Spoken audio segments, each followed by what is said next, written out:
What if I told you that your brand isn't what you think it is? It's not your product, it's not your marketing.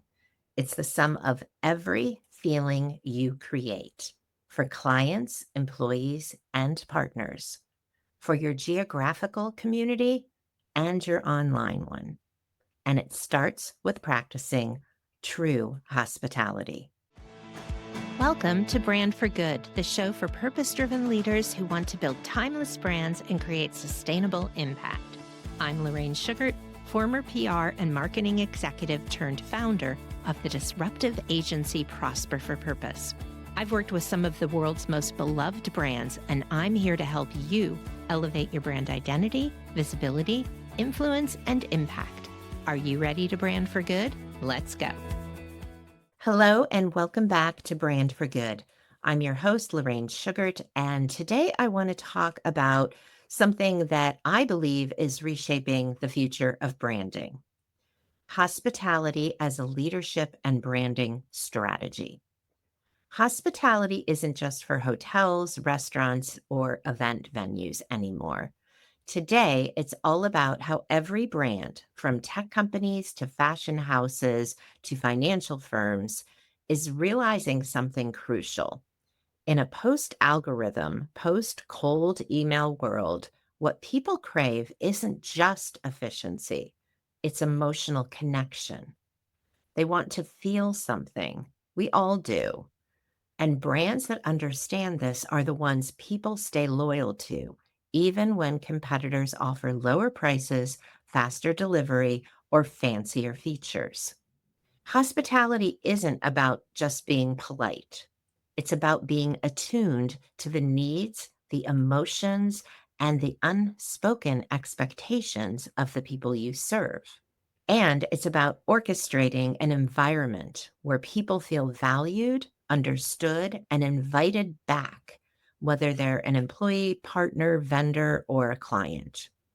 In brand terms, hospitality is the emotional experience you create at every single touch point, not just when someone walks through your door, not just when someone buys something, but through the entire journey, even when they aren't actively doing business with you.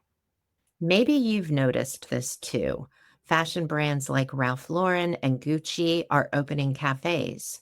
Tech companies like Salesforce and Airbnb are hiring experience leads and designing emotional journeys, not just user journeys.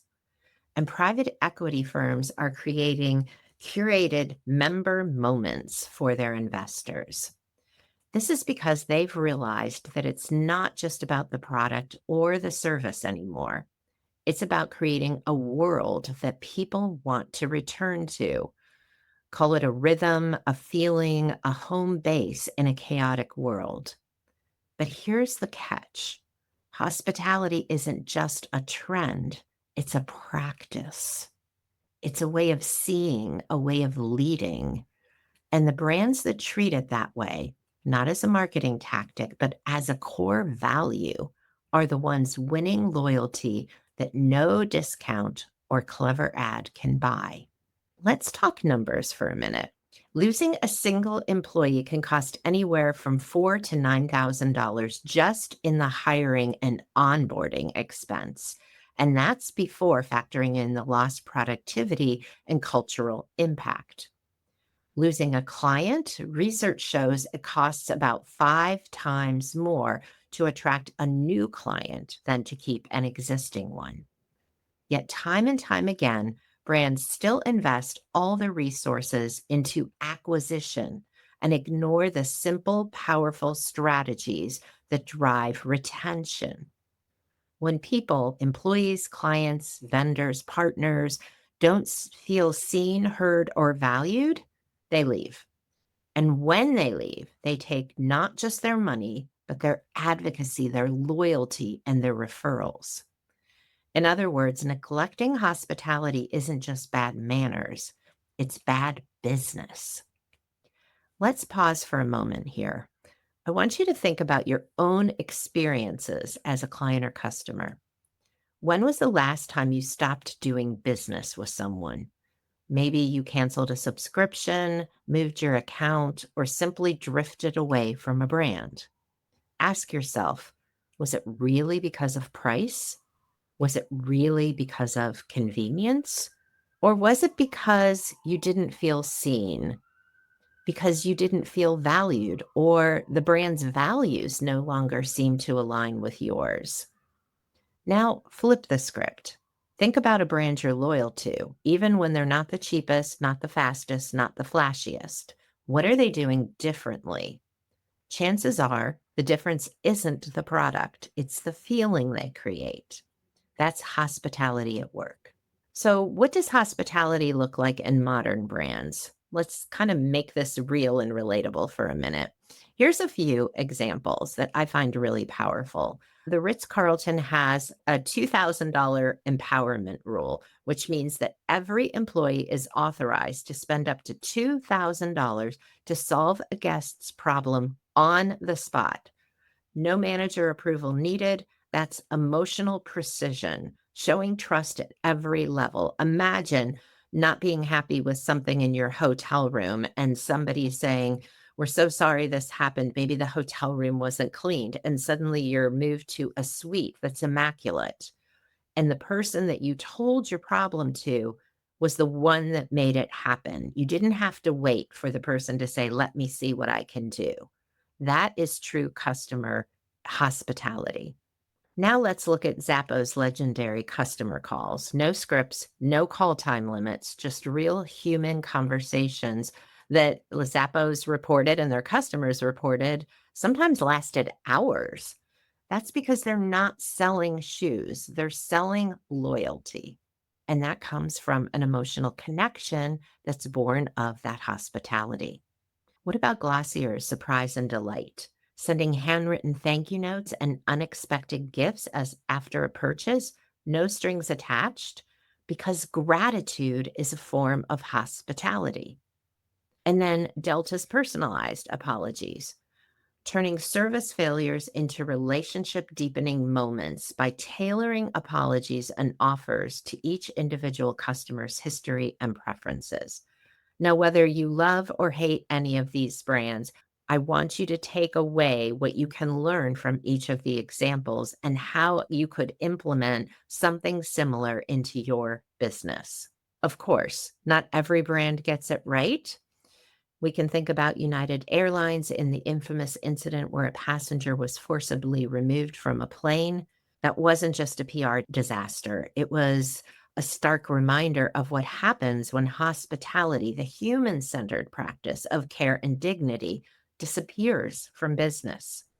It wasn't just the event itself, it was the cold corporate response afterward that broke trust with millions of people watching around the world. Hospitality isn't about being perfect. It's about showing that you care, especially when things go wrong. And when you miss that moment, you don't just lose one customer, you lose something far harder to win back: trust, public trust. So, how do you practice hospitality inside your own brand? You don't need a $2,000 empowerment rule to start. You just need a shift in mindset. Think about your employees. Do you have an onboarding that is a welcoming experience rather than just an HR checklist? Do you onboard them into your brand, your values, and your North Star, and not just into what they're going to be expected to execute on behalf of their role? Do you have a plan in place for celebrating milestones, anticipating challenges, and creating rituals of belonging? When you look at your vendors and partners, are you looking to make every collaboration easy? Are you respectful? Do you acknowledge contributions and show gratitude for their role in your success? For your clients or customers, how can you personalize every touch point along the customer journey? Are there ways to remember the little details? Can you solve problems proactively, anticipate where they are, learn from experience, and build in ways to handle them so that anyone who interacts with a client or customer knows what to do when. Do you send the thank you email, the handwritten note, the unexpected extra that will make your clients or customers feel really appreciated? Remember, hospitality is about anticipating needs before they're spoken. It's about creating emotional in a world that's increasingly flat and transactional.